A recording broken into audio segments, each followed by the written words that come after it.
السلام علیکم ورحمت الله وبرکاتو. ملګرو، نن د بیړ په قبرستان چې څلور قبرستانونه دي یعنی مقبرې دي په هغې کې موجود یم.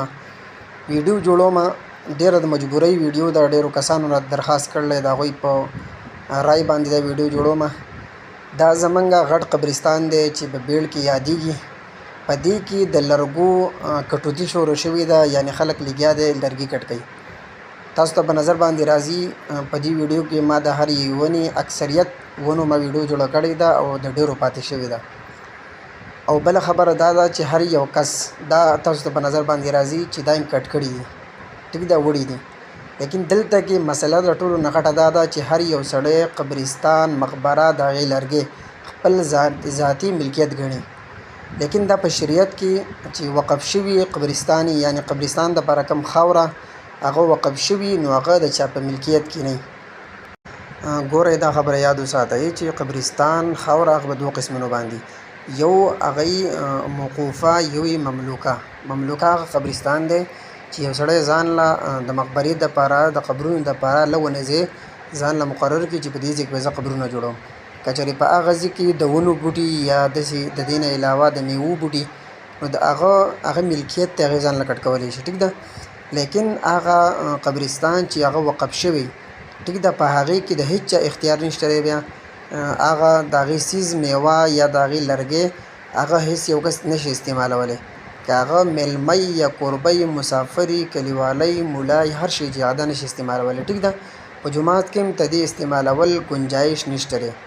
یعنی دا ویلي که چېرې ډېره مجبوري شي نو بیا استعمالولی شي، لیکن هسې نشي استعمالولی.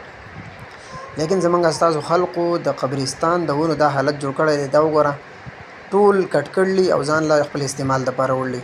نو کومو کسانو چې د قبرستان لرګی استعمال کړلی، نو ډېره مهرباني دې وکړي د هغه لرګي قیمت دې اندازتن راواخلي، هغه دې مقبرې آس پاس کلیوالا یو کس هغه ذمواري هغه ته دې حواله کړي. ولې ته دې لرګی یا میوه هغه یوړلی شي، نو پکار دا ده چې هغې پیسې ادا کړلی شي او په هغې باندې د قبرستان چې دیوالي شوه یا په قبرستان کې څه کار وي په هغې کې به استعمالیږي. نو ملګرو، نن سبا زموږ ستاسو خلقو ته دې آس پاس د چا چې د قبرستان سره پوله لګېدلې ده، نو هغه کس ځان له خپل د پلار نیکه جایداد ګڼلی دی.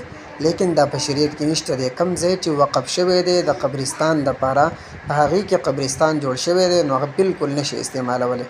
نو ملګرو، دا وګورئ څومره غټ لرګی هغوی کټ کړی دی په چینچۍ باندې او خپل د ذاتي استعمال دپاره. دا دویم قبرستان دی. ګورئ، دا بله ونه یې کټ کړې ده. څومره غټه ونه ده، څومره ظلم دی د قبرستان سره خپل د ځان سره. نو ملګرو، مخکې ځو، یو بل غټ ونه ده، هغه درته هم ښیم چې هغه یې بره کټ کړې ده، اوچته اوچته، چې کوم وچ ځای به کې بیاموستی دی هغه یې کټ کړی دی. نو ملګرو، د دې په وجه باندې زموږ ستاسو قبرستان په هغې کې به څومره ونه ولاړه وه، هغه ټوله ونه هغه نن سبا ختمه شوه. زموږ ستاسو قبرستان نه د کرکټ میدان جوړ شو، یعنی بالکل داسې دی چې په هغې کې یوه ونه هم نشته دی.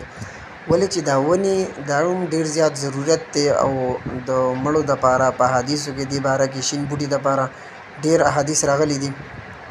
نو ملګرو، د ډېر احتیاط کوئ او په دې باندې ایکشن واخلئ چې دا کار بند شي او زموږ دا قبرستانونه آباد شي.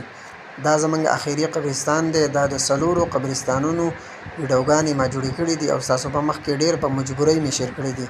ولې چې د ملګرو ډېر زیات درخواستونه و چې تاسو دا ویډیو وکړئ او مخې ته یې ملګرو سره شیر کړئ. نو په دې وجه باندې دا ویډیو ما جوړه کړې ده او ستاسو په مخ کې مې پیش کړې ده. د ملګرو سره دا ویډیو لازمي شیر کړئ چې د قبرستان کوم مسایل دي په هغې باندې سړی ځان پوهږي.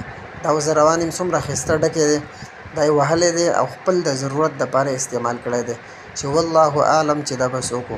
موږ په دې خبرو کې او په دې د ونو په کټ کولو کې چا د ګوتې نه نیسو. لیکن کم یو سړی چې هم دا کار کوي، نو دا غټ یو ظلم کوي او یو سړي کټ کړي وي، نو هغه دې مهرباني وکړي د دې قیمت دې ادا کړي. او که آینده دپاره داسې کار کوي، نو دې ته هېڅ چا ته اختیار نشته دی چې یو سړی وایي ما د پلانګي نه تپوس کړی دی یا د پلانګي نه. دا د هېڅ چا سره ته دې تعلق نشته دی.